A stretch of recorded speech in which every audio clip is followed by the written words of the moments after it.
Hi, welcome to Illustrator assignment number 1. Let's first start off by opening up Illustrator. So it's right here, should be your first one, Adobe Illustrator CC. As it's opening, I'm going to be showing you just some of the basics. This is the basic layout that you will see.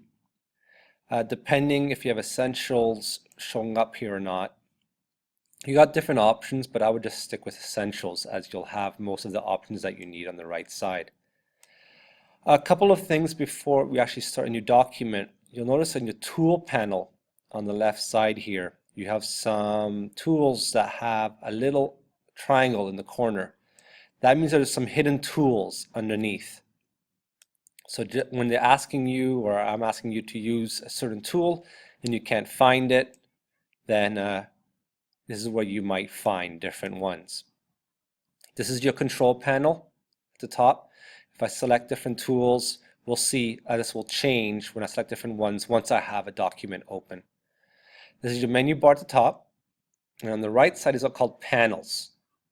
The one I'm going to be showing you today is called the layers panel, and I'll go into more information about that. But basically, you can move them anywhere you want, or you can keep them within this panel window if you want. So let's start up a new document.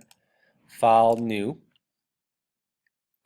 You should always name it depending on what you're doing. So for example, if the assignment has to do with a cube or it has to do with a mailman or whatever, make sure you name it. So I'm just going to name mine, for example, ill number 1, just so you know what it is. This is where you will set your width and height. Sometimes I'll specify that you will need to have a certain size, whether in inches or centimeters. For this example, I'm just going to leave it as it is and press OK. So this is what we have right now. And I'm just going to move this, if I can, out of the way. There we go. Just going to move that out of the way because I don't really need it. This is your workboard. And on the side here, things will not show up in your picture. So just for example, if I grab my rectangle tool, you'll see up here the different options I have. This is your fill color. This is your stroke, which goes on the outside. How thick you want your border to be, and then various other options we're not too worried about. Opacity is if you want it to be see-through or not. You'll notice that the colors are also here. If I double click on this, I have way more color options than what I showed you up on here. So if I'm going to do a blue fill with a black stroke, and I just click and drag, I can make rectangles, squares. If I want to be perfect square, hold your shift key down and let go. And there is your first drawing. Now, if I go to my layers panel, you'll notice that layer 1 has basically a copy of what you've done.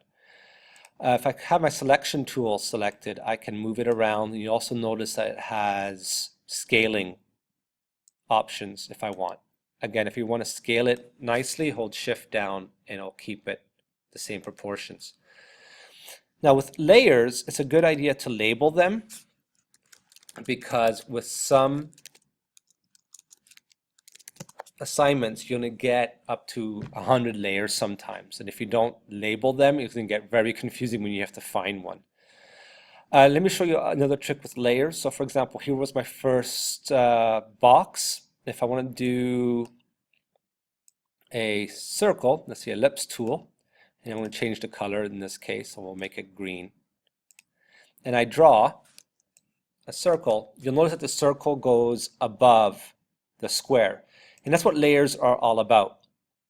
Now notice that here it's showing them both in the same layer. If I click the arrow, these are called sub-layers of this layer. Now the way I've done it is not a very good way of doing it. I mean, I can still modify it and change the order. Now you'll notice that the square is above the circle. A better way of doing this is, I'm just going to delete this sub-layer. Because when I'm going to draw something new, I should lock this layer so now I can't do anything. Notice that my pen has an arrow, stop sign basically through it. Is to add a new layer, which is right here. And now with my green one, if I draw it, I will now go on top. And now what I can easily do is change by clicking and dragging, okay, the order that I want my layers in. Of course, I should label it. At this point, that's a good introduction. Move on to the questions that you find in haiku.